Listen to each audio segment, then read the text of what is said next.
After my brain surgery, I lost any feelings I had for Helen. When a kid bumped into us, Helen was quick to pull Peter away. I hit the ground hard, dusted myself off, and casually said, "I'm starving. When's dinner?" Helen was shocked. "Johnny, what's wrong with you?" After that day, she suddenly turned into the perfect wife, even ignoring Peter. That's when I brought up divorce. Helen was devastated. "Why?" I sighed. "You're too much. Why not go be Peter's husband?" Late at night, my temples throbbed with pain, like needles stabbing tirelessly. I opened my eyes, gasping, the pain relentless. Drenched in sweat, I groaned uncontrollably, reaching out beside me. "Helen, my head hurts." I touched nothing. The bed, usually warm, was cold. That's when I realized she was gone. The door was shut, the room dim and quiet. Outside, the rain poured, dark and heavy. Caught between silence and noise, I felt alone. A deep sense of loneliness and pain filled my heart. I pulled out my phone and called her, over and over, just getting the busy signal. Where was she? What was she up to? Fighting through the pain, I changed and took a cab to the hospital. I couldn't avoid getting soaked getting in and out of the car. The hospital was busy even late at night. But unlike them, I had no one with me. Just sitting alone in a corner, my head splitting, pants soaked and clinging to my skin. Pathetic and alone. When my number was called, the doctor asked a few questions before his face grew serious, sending me upstairs for a CT scan. Seeing his face, fear crept in, and I nervously asked, "Doctor, is it something serious? Am I gonna die?" He smiled gently, speaking softly. "It's okay. Let's get a CT scan first, all right?" Outside the CT room, I tried calling Helen again. No answer. I sighed and laid on the cold table. Leaving the hospital by morning, I felt like I was walking on clouds. My body and soul were drifting. No place felt like home. The doctor said I got a tumor in my brain. He prescribed some meds, telling me to talk with my family and plan treatment. Family. Dad passed. I called Mom. She picked up quick, but before I said anything, "I'm making breakfast for Betty. She's rushing to school. Call later. Mom, She hung up. Betty's the daughter from her remarriage. To her, I was just a weed, but Betty was her precious stone. Handled with care, fearing any harm. The pain in my head worsened. The rain cleared. The sun shined on the road but not on me. I still felt cold. I sent Helen 3 texts. "Where are you? When are you coming back? I need to talk to you." Helen replied 2 hours later. She said she had an emergency at work right after I fell asleep and she'd be back in half an hour. I wondered what kind of emergency had her. A big boss, busy all night with no time for a call. I didn't ask, just told her, "Drive safe. Come back soon." While waiting for her, I scrolled through social media and saw a post from Peter. He posted around 1 a.m.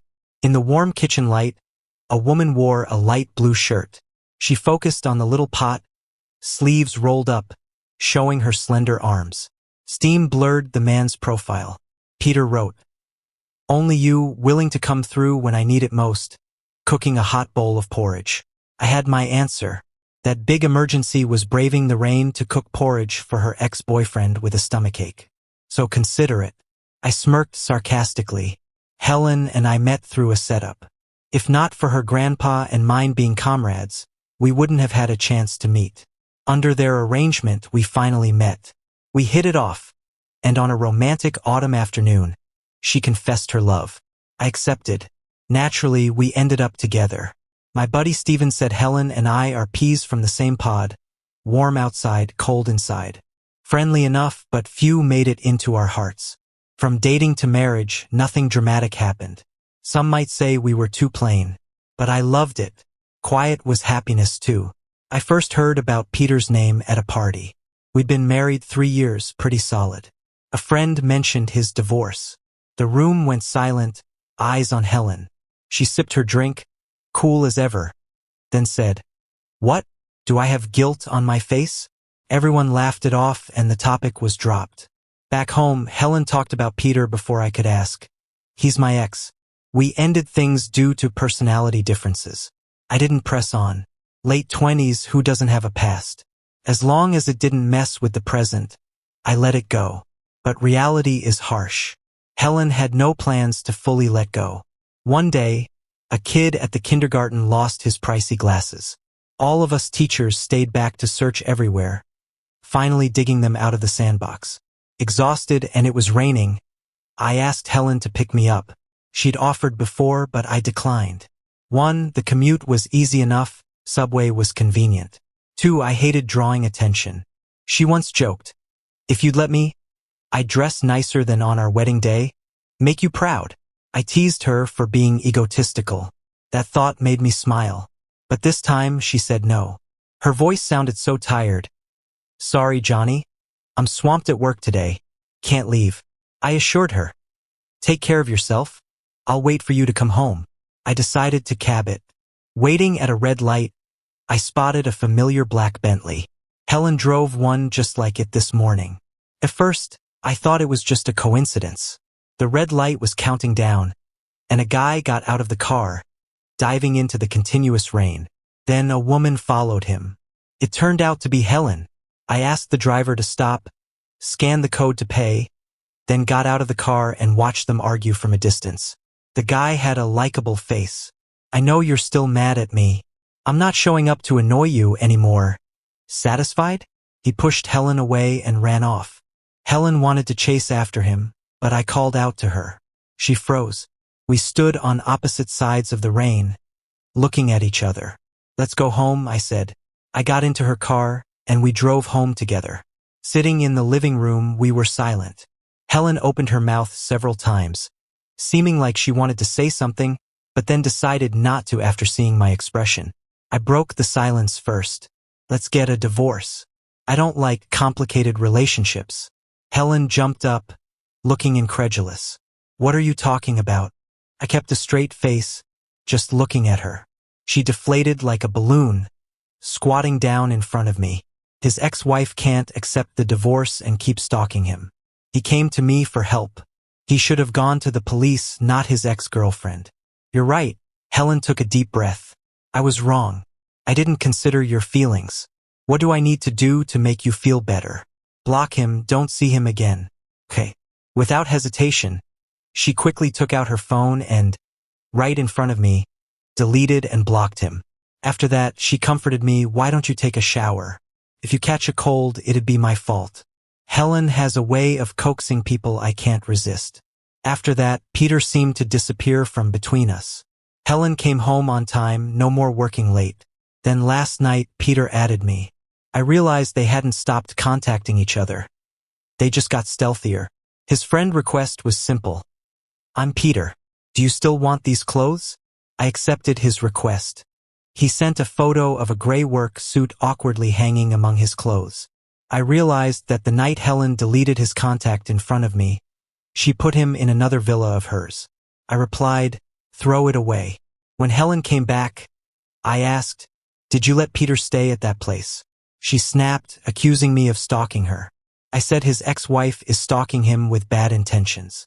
Just because he's my ex, does it mean I should leave him to die? Don't you have any sympathy? That wasn't the tone for a conversation. I widened my eyes and looked at her in shock before turning back to the room. Half an hour later, Helen quietly entered the room and hugged me from behind. Her voice carried a bit of grievance. "Didn't we promise not to give each other the cold shoulder? There's really nothing between me and Peter. I just felt sorry for him. Once his ex-wife gives up, I'll have him leave the city." She rambled on, but I didn't listen. I hate arguments. They turn people into demons. They remind me of my early days in the city, constantly hearing my parents argue after leaving Grandma. Dad accused Mom of aborting the child he had wanted for years. Mom accused Dad of cheating, having the cake and eating it too. She called it karma. I tried to stop them, but Dad kicked me away. I lay on the ground, sobbing, but no one comforted me. Dad blamed Mom for bringing me to the city, and Mom said it was Grandma's idea. Their argument turned physical. I sat there alone, watching them. Grandma said that my parents bringing me to the city was a sign of love. and that I should be obedient and study hard. But do they love me? If it were Grandma, she would have hugged me and called me the bravest child. Finally, I went back to my room, stuck pieces of paper in my ears, and hid in the closet. I grew up amidst their arguments until my dad unexpectedly passed away. I swore I'd never resolve problems through fighting. When I first told Helen about it, she held me and promised not to put me in such a situation. But she seems to have forgotten. As I fell into sleep, something gently touched my forehead. I heard a sigh. What should I do with you? The door opened, pulling my thoughts back to the present. Helen came in with the breakfast from the corner cafe, my favorite, and set it in front of me kindly. Haven't had breakfast yet, right? I waited in a long line to get this. Eat it while it's hot. After setting it down, she looked up, seriously asking, "Is there something you want to say to me?" I met her eyes. Her dark eyes reflected my pale face. My gaze drifted down to the unfamiliar white shirt she was wearing. "Did you change your clothes?" Helen paused, gently acknowledging, "Got wet in the rain, so I changed." I let out a chuckle, unable to hide my sarcasm. "And, is there anything you want to say to me?" She averted her eyes quickly, focusing on peeling an egg for me. "Work is boring, nothing much to talk about." I looked up into the empty space. I don't have anything either. I wasn't planning to tell her about the tumor in my brain. She wasn't someone I was willing to trust, rely on, or want to spend my life with anymore. While I was preparing to give a reason for disappearing for a bit, she mentioned a business trip up to a month. "I'll come back as soon as possible." I didn't ask where she was going or for what. I just nodded, all right. When I got up the next day, Helen had already left. There was a sticky note on the nightstand with lots of reminders. Don't stay up late. Don't skip breakfast. Don't read in dim light. I glanced at it, then ripped it off and tossed it in the trash. I packed my clothes, called in sick to work, and went to the hospital alone to check in. After a slew of tests, the surgery plan was confirmed. Brain surgery to remove the tumor. Late at night, lying on the hospital bed, I was afraid of the surgery the next day, even though I wouldn't admit it. But who could I talk to? Mom was busy being Betty's mom. Didn't even want to answer my calls. Stephen was in some remote area filming. Who knows when his phone will have signal. As for Helen, forget it. She was with Peter. Yes, Peter's father got very ill, and somehow my wife went with him to visit his family. I turned to my side, pressing down on my chest. It hurt. We were supposed to be family, but it didn't mean anything. I was alone again. The surgery was successful. When I woke up, I couldn't feel my limbs, but felt surprisingly light. The biopsy was benign. I couldn't find anyone to immediately share the good news with, so I texted Stephen. I stayed in the hospital for 3 weeks, recovering very well. During that time, not once did I think about Helen. After I got discharged from the hospital, the wig I ordered arrived. The short black hair covering my head made my pale face look even whiter. I smiled at the mirror. It was a bit ugly, but that's okay. Everything would get better. The day after I got home, Helen brought Peter over. I was pretty calm when I saw the man behind her. I had found out from his social media a few days ago. Peter's dad, before passing away, had asked the two of them to take care of each other. And my loving wife, of course, agreed. Helen stood in front of Peter. Peter just went through a major blow. I want him to stay with us for a while. Peter whispered, "If Johnny minds, I'll head back home." He sounded so pitiful. Helen gave me a look that blamed me. And I hadn't even said anything yet. I just walked out of the room to get a cup of hot water. I sighed. Respect the dead. I nodded calmly. Oh. Helen and Peter were both shocked by my reaction, staring at me with wide eyes. I walked past them into my room, hugging my pillow and blanket, and said generously, "The master bedroom is big, you can have it." I thought they'd be happy with my understanding. But Helen got mad, her usually gentle face bursting with anger. "Johnny, what's your problem? Can't you have a little understanding for Peter? He just lost family and is being hounded by his ex-wife. Anyone with a bit of sympathy would understand that. Why can't you?" I looked at her. Logic told me I should feel sad right now. After all, she is my wife. She was pushing me to let her ex stay over. 3 years of marriage, even though we met through a blind date, we still had feelings for each other. Otherwise, in my toughest times, she would not be the first person I'd think of. But emotionally, I felt nothing. She stood in front of me like the most familiar stranger. I couldn't feel anger or sadness, just tiredness. The doctor advised getting plenty of sleep. I wanted to recover quickly, so I had to follow the doctor's orders. I dodged the confrontation. I'm not making a fuss. Let him stay. I went into the guest room. Helen grabbed the door. What are you doing? Didn't I just explain? I didn't respond, shook free of her hand, and closed the door. Johnny, she kicked the door. Maybe I shouldn't have come? If I didn't, you and Johnny wouldn't argue. I'm just a burden. I'll leave and not drag you two down. He pretended to leave. As he opened the door, Helen spoke up to stop him. It's not your fault. He's the one overthinking. Don't let it bother you. Stay, there's still a room available. After a while, Helen came knocking again. I ignored it, took off the wig, put it aside, and downed a handful of pills the doctor prescribed. Sleepiness hit, and I drifted off to sleep, completely unaware that Helen was pacing outside until midnight. I slept until noon. After washing up, I got ready to head downstairs for lunch. Breakfast was laid out on the table, filled with things I loved. A sticky note was attached, reminding me to eat breakfast before going to work. She didn't know I had taken a 3-month medical leave. I stared at it for a while. The breakfast had long gone cold, just like my unemotional heart. Pretending not to see it, I walked out past the table. There's a place outside the neighborhood that catered to the tastes of most locals, very bland. I like stronger flavors, but Helen loves it, so we often go there together. The doctor recommended a bland diet during recovery, so I went in. Coincidentally, Peter was there too. Across from him was Helen, who was supposed to be at work. I heard Helen saying, "Isn't this your favorite? This place is nice." Peter glanced at me out of the corner of his eye. He didn't look directly, but smiled a little. "So you came back from work just to eat this with me?" Helen didn't reply. He carried on. "Does Johnny like it too?" She paused and uncertainly replied, "Maybe.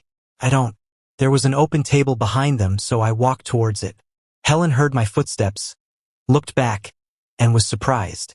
She stood up abruptly. "Johnny, you didn't go to work?" Peter also stood up, feigning surface-level guilt.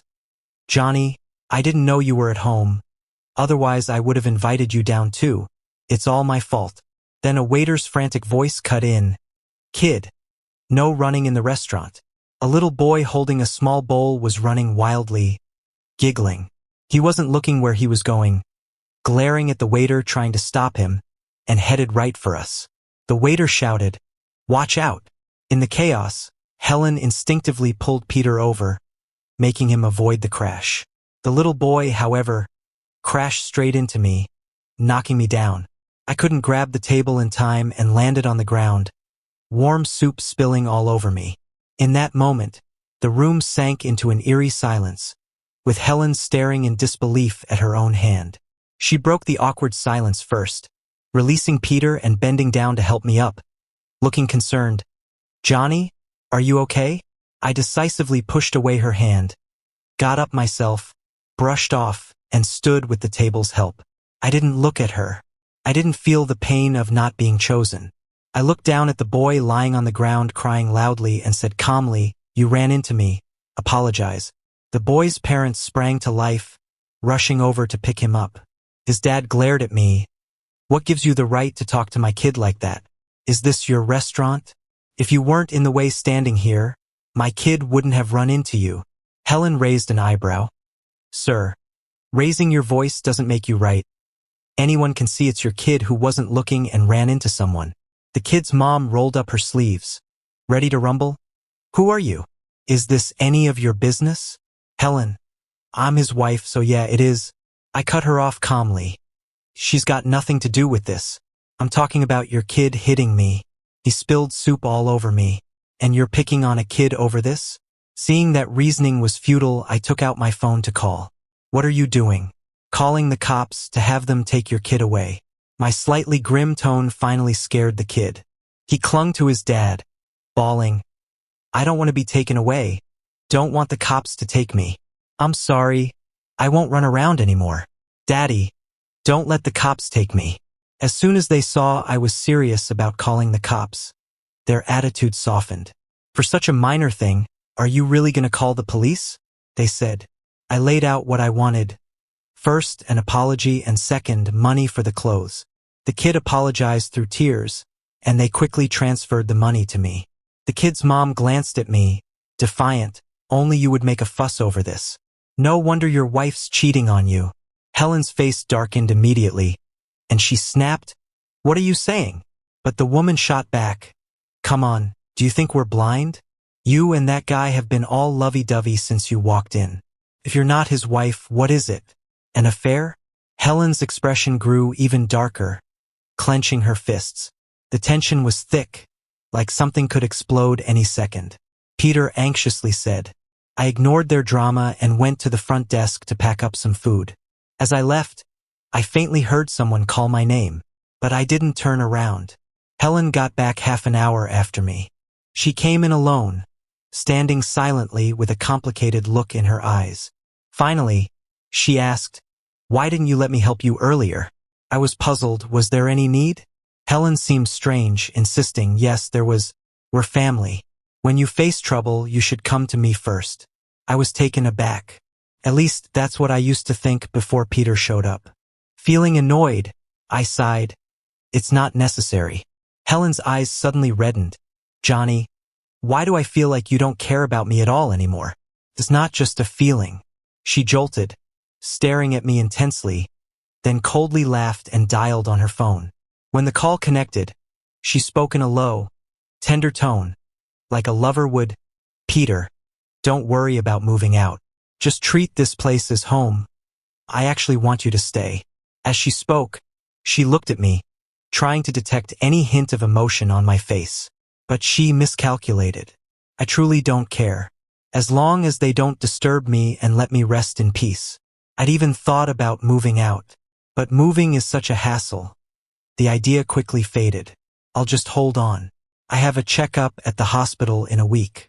Right now, my energy is limited, and I need it all for myself. Peter came back. Helen, on purpose, often gets cozy with him right in front of me.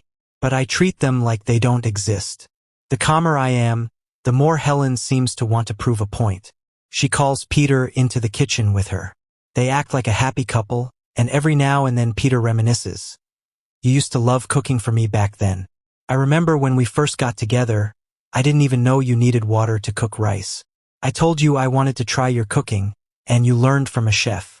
Your friends joked you were more serious about it than the entrance exams. I shouldn't have left without saying goodbye. Peter was getting all emotional, but Helen was lost in thought until some oil splattered on Peter, jerking her back to reality at his yelp. Seeing the oil stain, Helen stopped him from going to change clothes.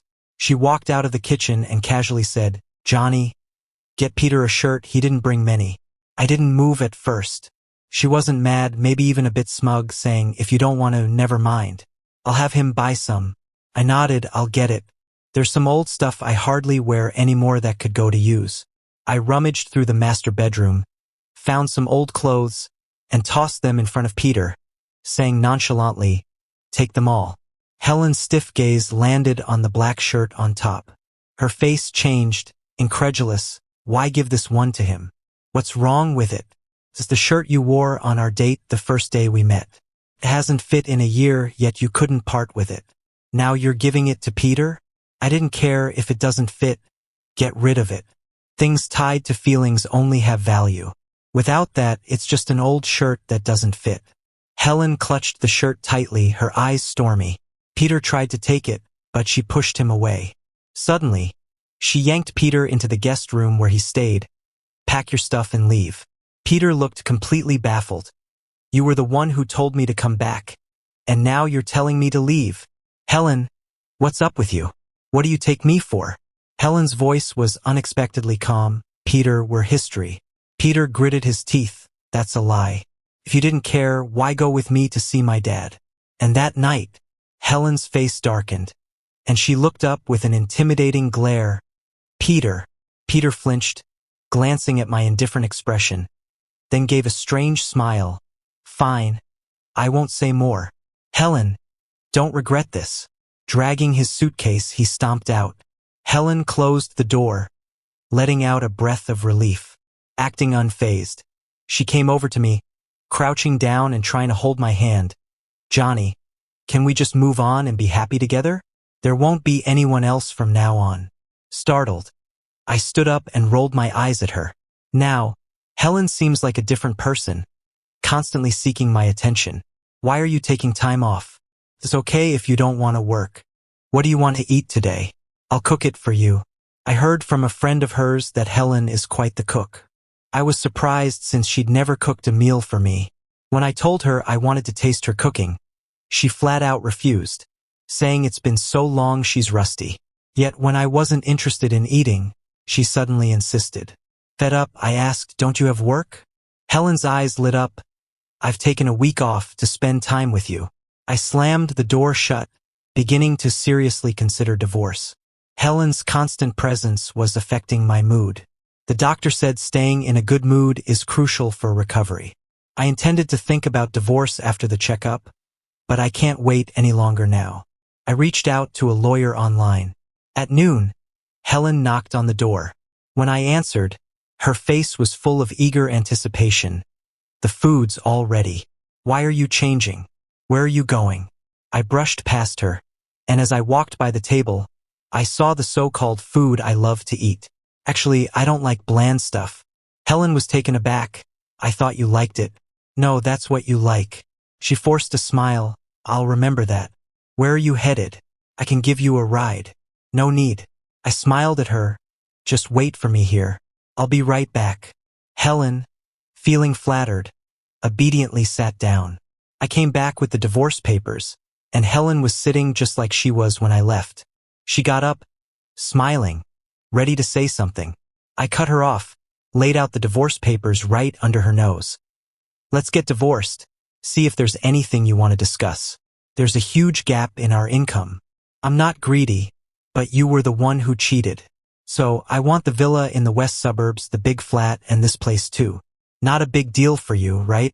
Helen's face went pale, and after a while, she squeezed out, I don't agree to the divorce. Why not?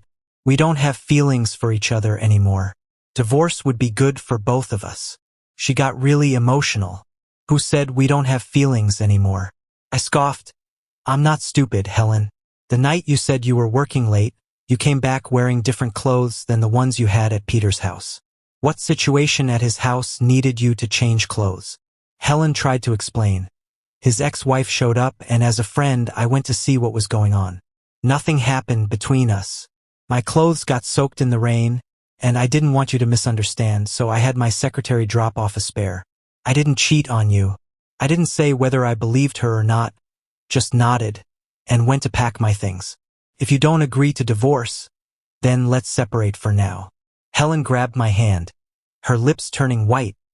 Where are you going? I pulled away. To a place without you. Seeing you makes me feel nauseous, ruins my mood.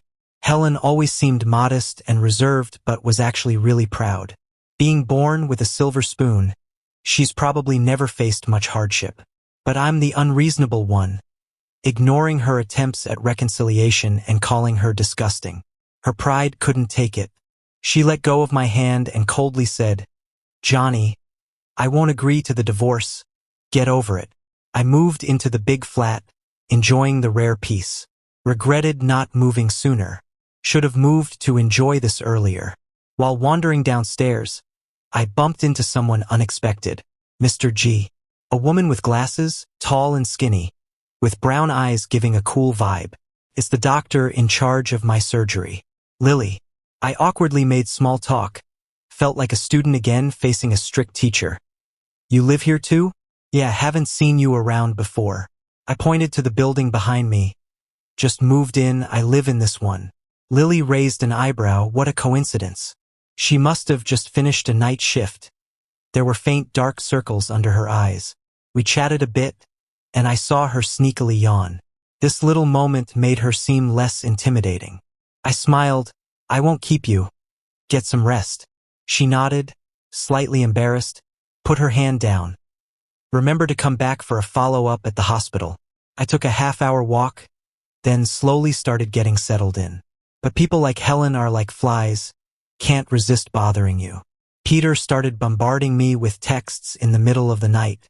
The first picture was a selfie, with Helen leaning into him, looking pretty intimate. You guys have been married 3 years. I asked Ruyan what your marriage was like. She said it was like plain water. Super boring. You know what? We dated for 4 years. Every time I got mad and mentioned breaking up, Ruyan always wanted to make up, treating me like a princess. Ever experienced that? If I hadn't wanted to marry late and disappeared on her, do you think it would have been your chance? Johnny, you are just the fallback reality forced her to settle for. I stared at the picture for a long while, my heart instinctively clenched. Just a physical reaction, not emotional. Can't imagine. If I still loved her, seeing this picture, would I have broken down? Didn't have a lot of love in my life, now getting told straight. These 3 years' warmth could have been fake. What I thought was love was just her settling and fulfilling her duty. Then let Helen divorce me. I'm all for it. Johnny, can't believe you're so cruel. You knew Peter's ex-wife was trouble and told her where he was. I really misjudged you before. The next day, Helen blocked my door in broad daylight, looking pissed. I quickly figured out what happened. Laughed. You think it was me? Who else could it be? With this groundless accusation, I immediately called the police right in front of her. Go ahead. Can't just be accused without reason. She grabbed my hand. Suspicious. Really wasn't you? I looked at her without emotion. When did I ever meet his ex-wife? And how would I have gotten her number? Peter's ex-wife was from a rich family.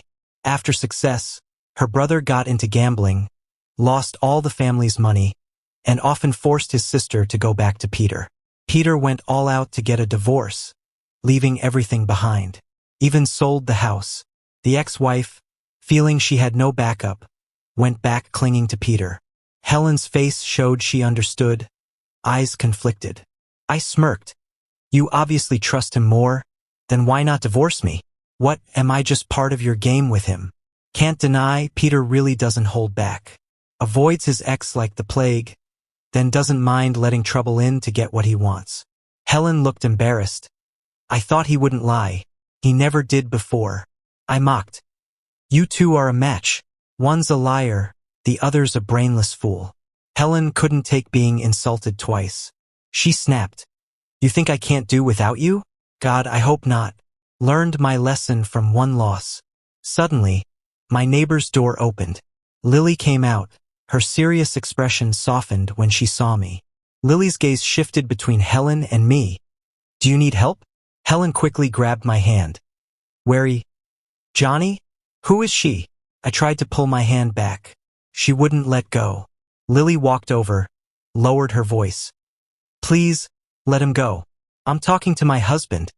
How's it your business? Lily looked surprised. I stayed in the hospital for a long time. No one came to see me, only had a nurse I hired taking care of things. They thought I was single with no family around. So when there was free time, some doctors and nurses would drop by to chat. I added future ex-wife. Lily understood. Helen got even angrier and sarcastically said, I was wondering why you've suddenly turned so cold and kept talking about divorce. Turns out you found someone else. Not everyone is as shameless as you. Helen raised her voice. Shameless? Me? Before she finished, she suddenly lashed out and swung a slap towards Lily's face. Lily didn't see it coming and took the hit, but she quickly retaliated. I was stunned by what just happened and thought, Lily's a doctor. Her hands can't get hurt. I rushed over, arms wide to shield Lily, glaring fiercely at Helen. Her arm dropped weakly, as if she was hit with a massive blow. She mumbled, Johnny, you're protecting her. I kept my face stern. Helen, there's something wrong with you. What gives you the right to hit people? I quickly checked on Lily. Thankfully, her hands were fine, but her face was a bit bruised. I felt incredibly guilty, Lily. I'm sorry.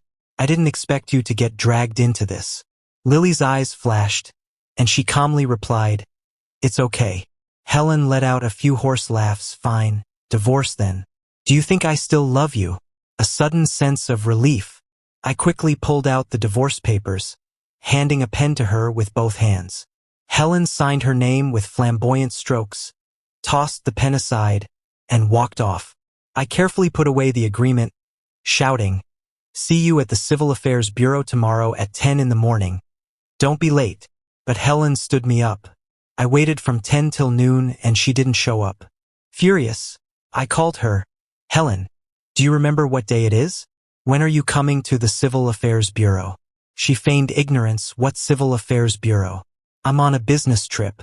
I hung up in anger and headed to her office. Halfway, Stephen texted me, "Plane lands in half an hour."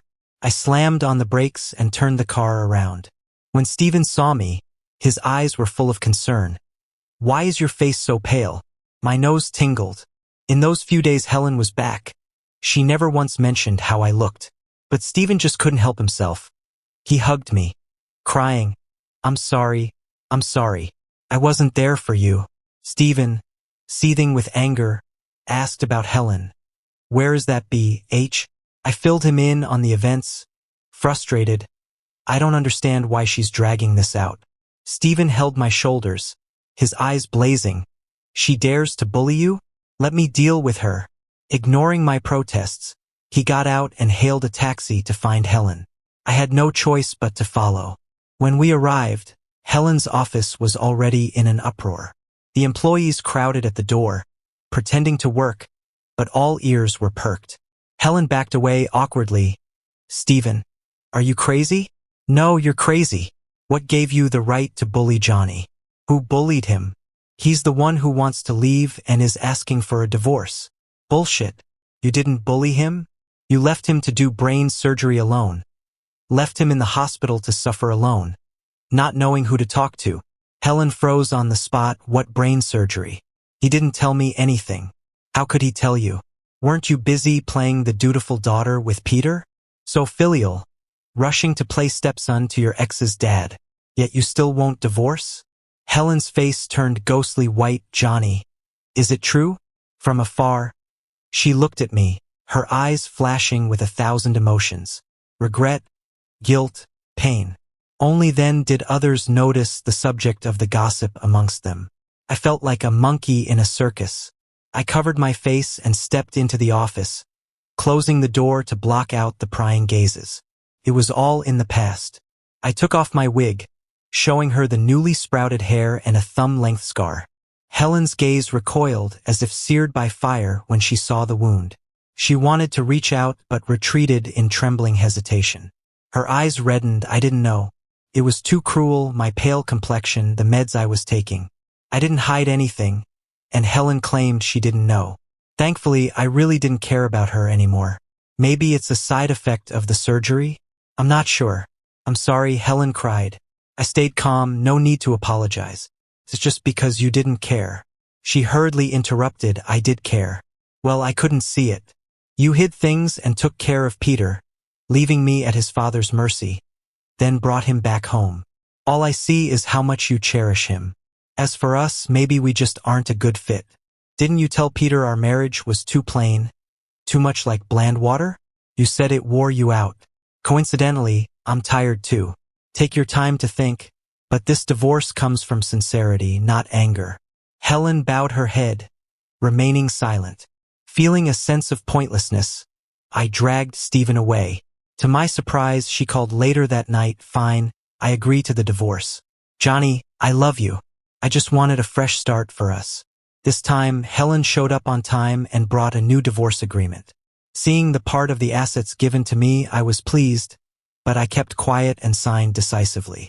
Helen, however, hesitated for a long time before eventually signing under my persistent urging. We submitted the application at the divorce window 1 month to collect the papers. During the 1-month cool-off period, Stephen took me for a checkup. The results were great. Lily wished me a speedy hair-growing recovery. I even gave them both a thank you banner. On the day the divorce was finalized, I truly felt free. Walking out of the Civil Affairs Bureau with Helen, we headed in opposite directions. After just a step, she called out, "Johnny." When I looked back, she was crying. Unlike her usual quiet tears, This time, she was a mess, like a child losing their favorite toy. My brow furrowed. Helen was raised under strict discipline since she was young. Her grandfather believed in the maxim that children needed the rod to grow. He also demanded she never cry, not at any time. A couple of years back, when he passed, she spent an entire day silent, not shedding a tear, as if she had lost her soul. I saw her hidden vulnerability in an instant. In those quiet nights, I'd sit by her side, holding her head, gently saying, "Helen, you can cry. I won't laugh at you or blame you. When you're with me, it's okay to cry when you're sad." Helen would bury her head in my shoulder. First, I just felt the dampness. Then gradually, she'd cry louder, "I don't have Grandpa anymore, Johnny." I'd reply, "You still have me." Back then, I felt nothing but a tender pity for her. Now, though, her sobs only left me feeling irritable. "Stop crying. It's annoying. You're not a kid anymore." I turned and walked away, leaving her tears and vulnerability behind. I posted my divorce certificate on social media, announcing my real freedom. My mom immediately called and gave me an earful. I told her Helen cheated. She yelled, "You couldn't keep your man." She insisted, "Get back with Ru Yen, or you don't have me as your mom." I replied cheerfully, "All right, ma'am, if there's nothing else, I'll hang up." That same afternoon, Johnny, she stormed over. When I opened the door, she slapped me. "Johnny, you've really got guts now. I thought Ru Yen was just having a fling and didn't plan on divorcing you. Beg her for forgiveness so you two can work things out." I stared at her with a sudden smile. That's my mom. My grandma said my parents love me, as long as I listened, kept listening. You see, I've been obedient. After college, I didn't take a dime from them. There was a time she was in the hospital with back pain, and I dropped everything to help her. Her new husband only visited briefly, and didn't even want to pay for her medical bills. Yet, her mind is always on her husband and their daughter now. I sighed, taking off my wig. "Mom, remember a couple of months ago, I called you to say I had a tumor and needed surgery. I hoped you'd come see me, but you were busy with your daughter and said you'd call back. But it's been 2 months. Sometimes I doubt I'm your biological child because of how you treat me." She hesitated. "You didn't tell me. How could I know if you don't tell me?" She regained confidence. "It's just a surgery, and you're standing here fine now, aren't you? I'm your mom and your sister is young. Isn't it right for me to take care of her? Competing with your sister for affection. It's like you're regressing." But her trembling hands at her sides betrayed her unease. Luckily, she wasn't as indifferent as she claimed, or I'd feel even more pathetic. I posted the divorce certificate online to see what her first reaction would be when she showed up. Would she show even a hint of concern for me? Before marriage, she never stopped stressing, "Take care of Helen. Wait until your sister graduates and joins her company." Maybe I mean something to her, but compared to her daughter's future, it's nothing. I chuckled. "Mom, this is the last time I'm calling you Mom." She turned red. "Johnny, you can't do this to me. I gave birth to you. You owe me for life." I said, "If we're keeping score, I might have to talk to your husband about getting back the $5 million I lent Helen for her business before our divorce. That's marital property." She glared. "You wouldn't dare." I calmly said, "I dare." I blocked my mom on all channels and decided to move to a new place, the villa in the west suburbs. It's beautifully landscaped, and there's already a guest living there. It was a sunny morning. I brought people over. Peter was indeed staying there. He was furious. "Johnny, what are you doing?" I crossed my arms. "This is my property. You're living here without permission and not paying rent. It's not reasonable." Peter shouted, "It was Helen who let me stay. But now it's mine." I had his stuff packed and thrown out. He fumed. "Johnny, you'll regret this." I knew his trick. Cling to Helen persistently.